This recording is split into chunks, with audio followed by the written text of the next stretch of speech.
पोळ्या करून घेतल्या आणि आता आपण त्या गरम तव्यावरच लगेच मेथीची भाजी बनवून घेऊ. झटपट बनवू आता, कारण भरपूर. हाय हॅलो नमस्कार, स्वागत आहे तुमचं सपरित सरिता चॅनलमध्ये. गुड मॉर्निंग सर्वांना. तर चला आपल्याला आता उपवास सोडायचा आहे.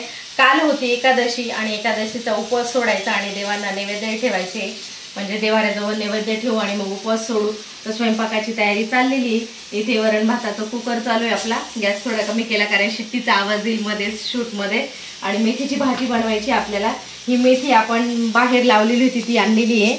मागच्या व्हिडिओमध्ये दाखवली तुम्हाला, एकदम ताजी ताजी मेथी आपली घरचीच. आणि आता पीठ भिजवून घेते आणि गोडामध्ये शिरा करायचा विचार आहे. असा स्वयंपाक आहे. आणि जर म्हटले तर मग भजे वगैरे वाढवू, नाही तर मग एवढा स्वयंपाक आहे आपला. वरण भात, मेथीची भाजी आणि पोळ्या आणि शिरा. देवांना नैवेद्य दाखवू आणि त्यानंतर आपण हे उपवास सोडू. सर्वांचाच उपवास आहे. मुलांनीही उपवास पकडले. मुलांना काही बंधन नव्हतं, त्यांची इच्छा त्यानुसार. पण दोघा मुलं बोलले की उपवास आम्हालाही करायचा, तर त्यांनी उपवास केलेला आहे. काल आपण चंद्रेश्वरीला गेलो, तिथे भरपूर एन्जॉय केला आणि महादेवांचं दर्शनही घेतला. तर खूप छान मजा आली पावसामध्ये भिजायला आणि छान छान. तर तोही व्हिडिओ तुम्ही जाऊन बघा, खूप छान व्हिडिओ झालेला आहे. एवढं पावसामध्ये भिजलेलं तरी पण घरी आल्यावर सर्व फ्रेश झालेले आणि खाऊन पिऊन झाल्यानंतर दादूनी राहिलेला अभ्यासही कंप्लीट केला आणि सकाळी 7 वाजेला स्कूललाही गेलेला आहे. मला वाटलेलं कालच्या पावसामुळे मग तो आज थोडासा कंटाळा करतो की काय, आणि आज सकाळी एवढा पाऊस होता, खूप जास्ती पाऊस होता. आता तरी उघडलेला आहे.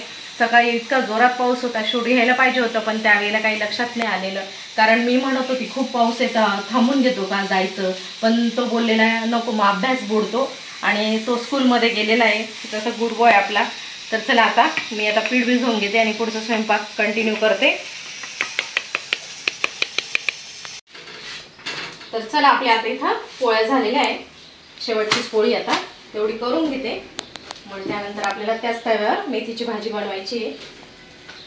इकडे आपल्या पोळ्याही झालेल्या आहे आणि इकडे मेथीची भाजी धुवून ठेवलेली आहे. आणि मेथीची भाजीसाठी लसूण आणि मिरच्या काढून ठेवलेल्या आहे. काल होती आषाढी एकादशी. सर्वांचाच उपवास असेल तसा आमचाही उपवास आहे. आता उपवासही सोडायचा, नैवेद्य दाखवायचं आहे. तर इकडे वरण भातही रेडी आहे. त्याच्यामध्ये वरण,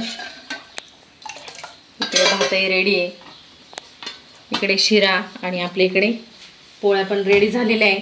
आणि आता त्याच तव्यावर मेथीची भाजी टाकून घेते लगेच. एवढी पोळी भाजली का आणि मग नैवेद्य भरून आणि देवाला नैवेद्य दाखवून घेऊ. मेथी दिसताना दिसते एवढी, पण ती शिजल्यानंतर एकदम थोडी होणार आहे, कारण एकदम कवळी कवळी मेथीची भाजी. पोळ्या करून घेतल्या आणि आता आपण त्या गरम तव्यावरच लगेच मेथीची भाजी बनवून घेऊ. झटपट बनवू आता, कारण भरपूर वेळ झालाय. काल पावसामध्ये भिजलो, ते कपडे, नंतर घरी आल्यावर घातलेले ते कपडे, असे भरपूर कपडे होते. मग त्याच्यामुळे एक तर पाऊस इतका चालू आहे, आधीच कपडे वाळत नाही, त्यामध्ये खूप कपडे निघालेले. मग ते आता इथे ॲडजस्ट कर, तिथे ॲडजस्ट कर, आणि एवढे कपडे धुवायला पण जास्त वेळ लागला. आपण पटकन स्वयंपाक करून घेऊ. हे बघा, तेल टाकलं एक, म्हणजे 3 चमचे तेल टाकलं. जिरे मोहरी छान तडतडून घेतली आणि त्यावर आपण आता लसूण टाकू. लसूणचे थोडे मोठे तुकडे केले आणि ते मिरच्यांना कट केलेलं आहे ते टाकून घेऊ आपण. आता झटपट मेथीची भाजी बनवते. चमचा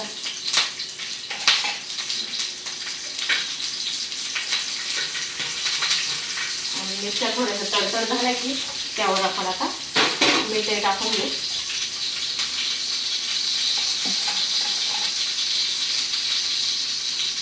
मीठ पण प्रमाणातच टाकायचं, कारण शिजून ही भाजी खूप कमी होणार आहे. आपल्याला ते मेथी म्हणजे असं हिरव्या भाजीपाला दिसताना भरपूर दिसतो, पण तो नंतर शिजल्यानंतर खूप कमी होऊन जातो. आणि लगेच आपण आता त्या तेलावर, त्या फोडणीवर मेथी टाकून घेऊ सर्व आणि मिक्स करून घेऊ. तुम्ही आता हे आषाढाचे नैवेद्य नेता त्यावेळेला याची झटपट मेथीची भाजी बनवू शकता. एकदम झटपट तयार होते, कारण नैवेद्य न्यायचं म्हटलं तर त्यावेळेला पण आपली सर्वांचीच अशी घाई गडबडत असते. तर त्यावेळेला असं पटपट पटपट आवरायचं असताना तर त्यावेळेला तव्यावर पटकन भाजी होते. आणि ऑलरेडी आपला पोळ्यांचा तवा तापलेला असतो, त्याच्यामुळे गॅसची बचत होते, डबल उपयोग होतो. तर आता ही ह्या तेलामध्ये अशी थोडा वेळ फ्राय होऊ देऊ आपण. हे बघा, लगेच अशी नरम पण झालेली भरपूर, लगेच अशी. तुम्ही अशी म्हणजे आता ही शिजते अशी तुम्ही खायला घेऊ शकता. पण मी थोडासा शेंगदाण्याचं कूट टाकते त्यावर आणि थोडेसे शेंगदाणे बारीक करून घेते भाजून ठेवलेले. तर चला, शेंगदाणे बारीक करायचे होते पण आपल्याकडे कूट होता रेडी. मी बऱ्याचदा आहे ना शेंगदाणे भाजून आणि कूट करून ठेवते असं डबा भरून, कारण कधी लाईट नसते. आता हे पावसाचं तर लाईटचा एवढा प्रॉब्लेम आहे ना, तुमच्याकडे आहे का नाही ते पण सांगा मला. थोडासा जरी पाऊस वगैरे आला ना लगेच लाईट जाते. हे बघा, त्या भाजीला आपल्याला पाणी नाही टाकलेलं तरी पण त्याची स्वतःचं पाणी सुटतं आणि आपण मीठ टाकले त्याचे असं पाणी सुटतं आणि त्या वाफेवरच आपली भाजी छान शिजून जाते. तर चला, आता त्यामध्ये शेंगदाण्याचं कूट टाकते. भाजी खूप थोडी झालेली त्याच्यामुळे कूटही थोडाच टाकावं लागेल.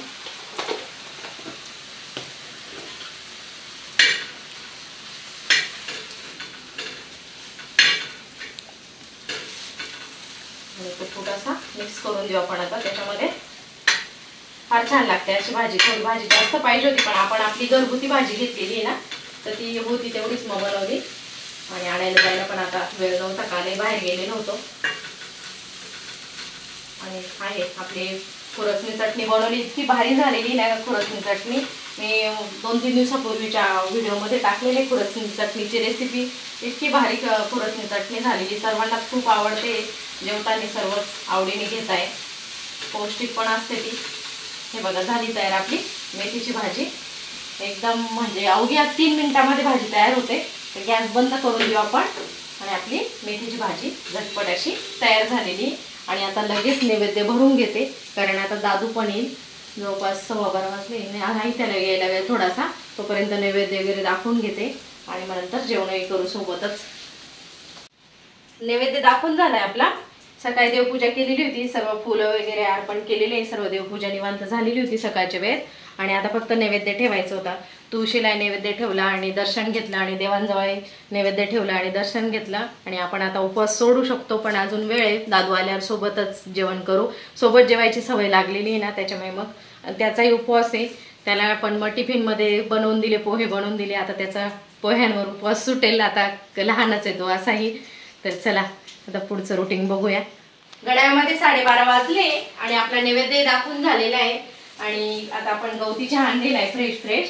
तो असा कट करून ठेवते, असं टोपलीमध्ये कट करून ठेवला ना तर मग खराब पण होत नाही, कारण वातावरण आता कसं थंड आहे.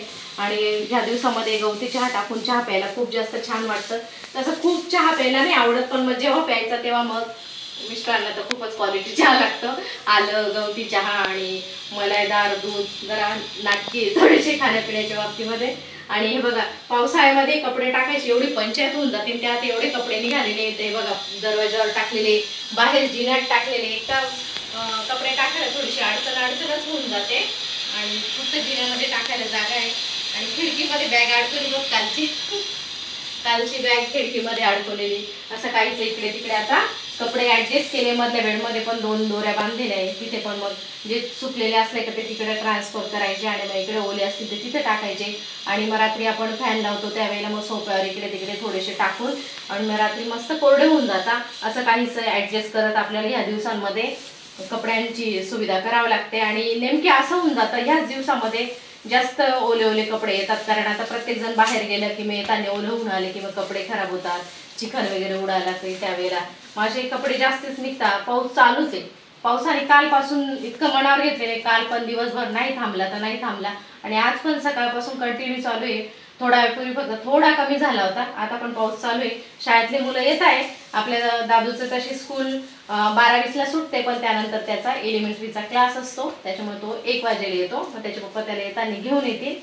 तर चला, आपण आता थोडा वेळ येतोपर्यंत गवती चहा कट करून घेऊ आणि पेपरवर नजर मारू. तोपर्यंत दादू पण येईल, मग सोबत जेवण करू. हे बघा, भरपूर असा पाऊस आणि थोडे भिजले वाटतं ना. भरपूर भिजले. पाऊस काय उघडत नाही. नेमकी ज्या वेळेला शाळा सुटायची त्यावेळेला जास्त जोरात येतो. एक विनंती करू का? हा, उपवास लागलाय, खूप भूक लागली. कोणाकोणाला भूक लागली? दादूला पण भूक लागली असेल. मग सर्व रेडी, नैवेद्य वगैरे दाखवून झालेला आहे, सर्व रेडी. उपवास झाला आणि थंडीत इतकी भूक लागते ना. चला, आता लगेचच जेवायला घेते.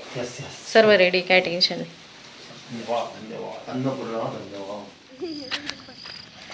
पावसाने वेळ तलाव बघ, इकडून मिल्क आणि इकडून कॉफी पावडर असं मिक्स होतंय का? एवढी कॉफी बनली. इथे का तलाव पण केवढा साचलाय. पाऊस म्हणजे पाऊस झाला पण जबरदस्त. ए अरे दादू नको दादू. दिवसभर घरामध्ये कंटाळून गेले. सारखा पाऊस चालू होता. आता संध्याकाळच्या वेळेला थोडासा पाऊस उघडलाय तर इकडे आलोय आम्ही आता चक्कर मारायला. ते बघा भरपूर पाऊस झालेला आहे. ठिकठिकाणी असे डबके साचलेले. 2 दिवसापासून तर खूपच पाऊस होता जबरदस्त.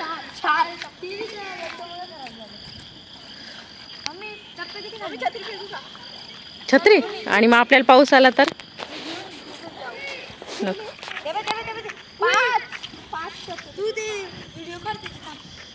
म्हणजे स्टेप किती घेताय?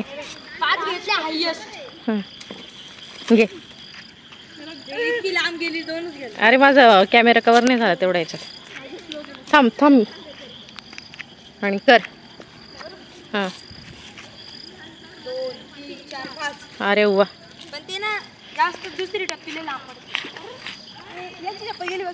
थंडगार हवा लागते त्याच्यामुळे स्वेटर पण घातलेले. एकाच चप्पल गेली बघ. मध्ये का दोघांची गेली एक. काठीने काढा ना. जास्त मध्ये गेली रे. दुसरी कोणाची इकडे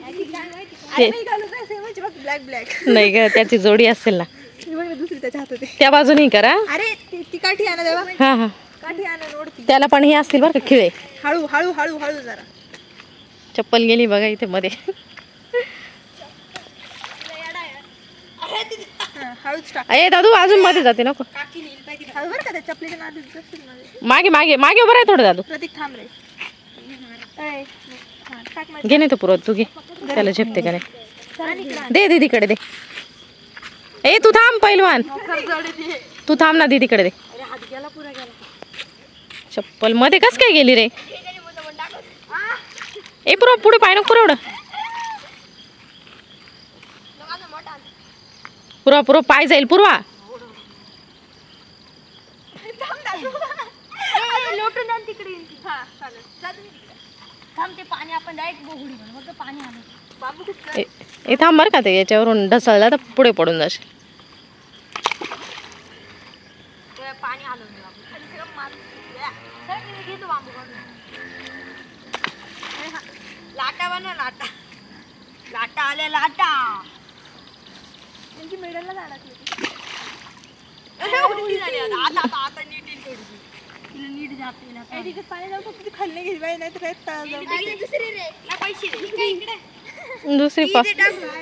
दुसरी पाय आहे का. तिकडून आली मी आता. थांब ना. हा थोडं थांब दादू थोडं जवळ. ताई पण हे बघ बरं का ते ढसळलं तर. अरे बाबा हे पावसाचं काय सर्व भुसभुसीत झालेले. थांब तू ये नको थोडा. हा थांब अजून एकदा अजून एकदा थांब एकदा करू दे बरोबर आहे. पाय जा जा. हा ए थांब दादू. अरे त्याला अरे थांब पडशील बाबा. हातानेच घेऊ दे. थोड्यासाठी घे हळूच घे. बांबूला हात राहू दे. हा व्हेरी गुड. भारी काम केलं पोरांनी तर. नीट त्याने फेकली होती का. काय करा नाही पोरांचं बघितलं ना खेळता खेळता कसं चालतं. हात खराब झाले का. वरतून पाणी पडतंय. हात धुवून घे. तुझे पण खराब झाले दादू. 2 मिनिटं उभं राहून आणि करून घे. स्लॅबचं पाणी पडतंय. हात धुवून घेत आहे मुलं. तर चला आपण आता कॉलनीमध्ये चक्कर मारलाय. दोघं मुलं आणि मी आलेली होती आणि मुलांनी ते छान कामगिरी केली. ते एका मुलाचं सँडेल पाण्यामध्ये गेलं होतं ते काढून दिलं. भरपूर मोठं डबकं होतं त्यामध्ये आतमध्ये गेली असती तर त्याचा चांगला सँडेलचा जोड खराब झाला असता. एक सँडेल असून उपयोग झाला नसता. तर चला आपण आता घराकडे चाललो आहे. आपला असा छान दिवस होता. तुम्हाला माझा हा व्हिडिओ आवडला तर लाईक शेअर कमेंट करायला विसरू नका. आणि आपल्या चॅनल कोणी नवीन असेल तर नक्की सबस्क्राईब करा. भेटूया पुन्हा अशा छान व्हिडिओसह. तोपर्यंत सर्वांना बाय बाय.